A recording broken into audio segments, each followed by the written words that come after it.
Hey, it's a beautiful day. It's a beautiful day, everybody. Haki, I made the Success Scholar here. Thank you all for tuning in, listening. Uh, yes, so lots of good things are going on.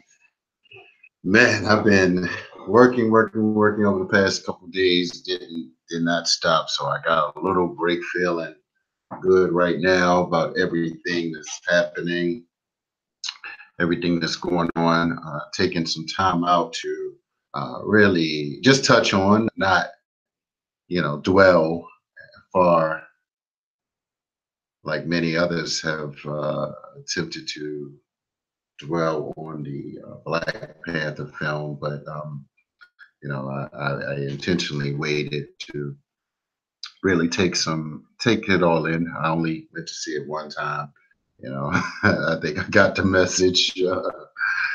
Some people want to see it three and four, five times. I think we can get the message. But I would hope sincerely that individuals can get a piece of what's going on and really prepare themselves independently to think about the conditions of the world, the conditions of history, and position oneself for greater and greater things. So, with that being said, certainly want to thank everybody that came out to the screening, the Laurel screening over the past weekend on Friday, as well as the after celebration, where I was one of the co-sponsors of that event. So, and I probably would have went to see it. I just don't do too much lines. So anymore at certain places, I'm just valuable. Lots of things I need to study. So I spend much of my time either increasing my cash flow, skill development, or research because I need to stay sharp, and we need to stay sharp on different pieces of knowledge to enhance our life. So, one thing I wanted to mention about the film, and I may just surround it, not much, didn't want to, of course, dwell, but many people have said that the Black Panther film didn't have any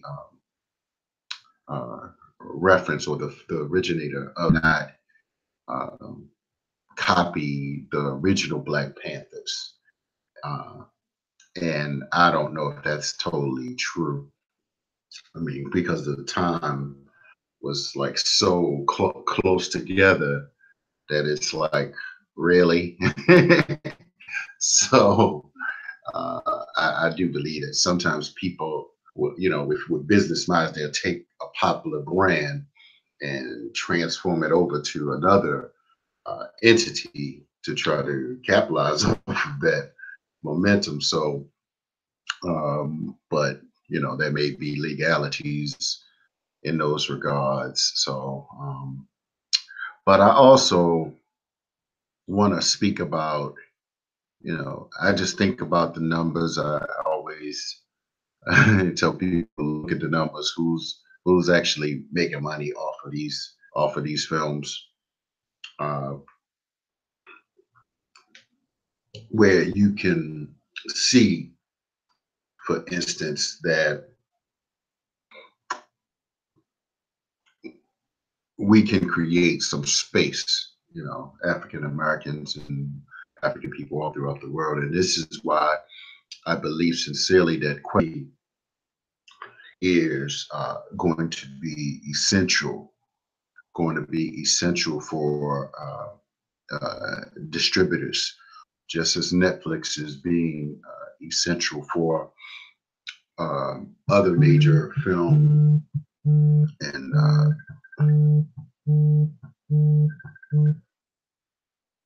other film series persons. I will say that Netflix, as I stand, I'm sorry, somebody tried to call me, that we have a responsibility to first support Kweli TV as an entity, as an opportunity, as well as other independent film producers. With that being said, I'll also mention that uh, yes, you can check me out in the next edition of Homeland, next episode, shall I say. But I'll also like to share, some things that I saw, for instance, that the Hidden Color series, and this is one of the 1804 films. This actually is one of the top, uh, the Hidden Color series. I'm sorry, maybe Hidden Colors one, I believe. Let me correct that. Is the top showing documentary in the Kweli TV series. That's big because this is all the world, and that says a lot. So individuals should be aware of that, um, as well as get a copy of this from my website, successcolorhaki.com. And next, I'll mention this gentrified film, which just came, which has been out for a year. We did a screening in the DC area, Southeast DC, and and that talks about how gentrification is affecting the African American community, and so we have to truly be able to assess that, how to reposition our resources, and how to think globally about things. So this is what I'm interested in now, with what this film actually made. And I just somebody just posted that the key star of that film only got between 500,000 and $1 million. So I'm like, you know, I mean, some people, I gotta look at that because it's like created you not just by yourself, but you created a product that may be worth over $1 billion, $1 billion, or and brother Dave, if you you can talk about this, let me know if you want to add on. No, I'll watch you a little later. But $1 billion product, and you only got between 500,000 and $1 million. We got to start looking at these things, man. And that's why I said, I'm not going to, just be, you can't just be a Lazarus out here. You can't just be somebody happy to be up under the rich man's table. So I feel that that certainly could have been, and I don't know if it's in place that we don't know about in terms of, or if that's a possibility of individuals putting clauses out, because we don't know how a particular film has done, and we're just happy, and negative, but it's like, I mean, yeah, and I guess $1 million could be, a good amount of money to to other individuals. But when you think about like how much money you're making people, it's like, we gotta really put on some of our business sets. And this is why, reading the books by, Reginald F. Lewis, that's out now on PBS about Reginald F. Lewis. We need to read stuff like that. We need to read the book, The Man of Essence, the founder of Essence magazine, Don Peebles' book, The Peebles Principles, Mike Roberts' book about, being an actionaire, all of these individuals. So, you can, and I know that the media industry, the Hollywood industry may be a little bit different than, say, other industries, but dollars is dollars. And you have to really, really, truly know your value and not get, not allow for anyone to diminish your value, because you could be like a sharecropper. Someone used that example for some of the star athletes. Like, how much are they making?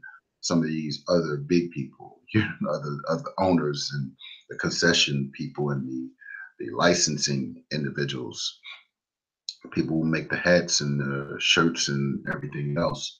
Like, I mean, eventually, that's where the conversation need to go. I'm not interested in a whole lot of people's opinions, uh, about how they felt about it. I think that it was, it had, people can take different points out of it. So, but anyway, and I'll just close with this because I didn't want to be long. I'm gonna talk about something else in the next video. Get back to work and business, but this is Black Friday too, and I was just at a chess event this the other day, and sponsored a chess tournament for young people. What was that? Monday, President's Day. So, um, and I got rid of some of these. So a few people actually got that. So, you know, Black Friday 2 is doing well. And maybe because I ain't gonna say, it's kind of cool when you are in something and people ask you to be a part of a project. And that's what I always say. Sometimes, just showing up, being seen, being in the right places, opportunity will open up, of course. And you gotta pay a price. You gotta put up, some money, and sometimes you gotta bet, right? And so that's why Kweli TV, for instance, is making things happen. That's why the 1804 DVD documentary is really picking up for us. And we need to support these individuals who have like a business mind, like Jason Black and Gentrified. We have to support these different individuals as well as Rick Mathis. We have to support individuals who have that level of consciousness and awareness. $200 million budgets, but they they they have a vision for us as a community.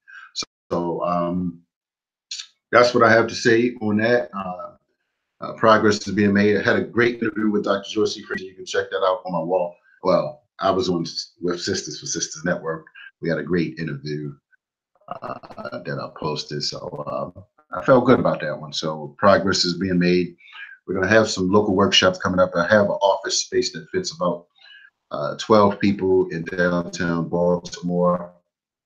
So if anyone like to partner, collaborate, we're going to have some series of events. We can fit 12 people. Nice office space where we can have a conference, mini conference, small conference, to get some ideas out, information out, and intel out to our respective communities. So with that being said, I want you all to continue to check me out. Holla at the Success Scholar.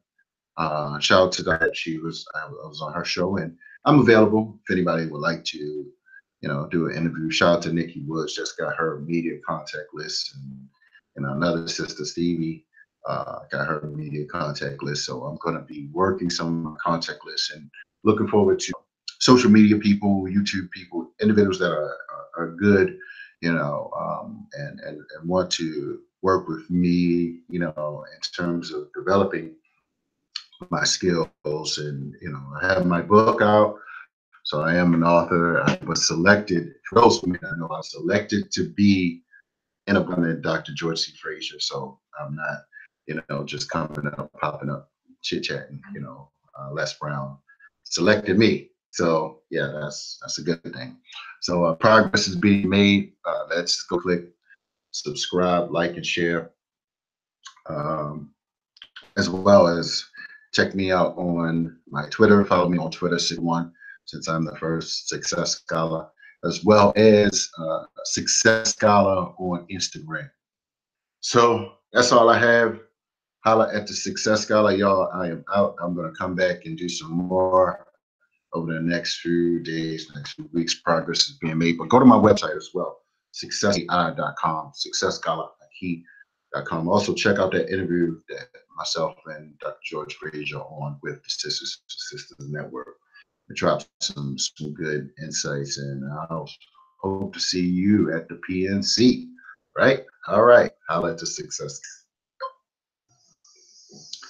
Peace, y'all. Peace, y'all. I'm out. All right.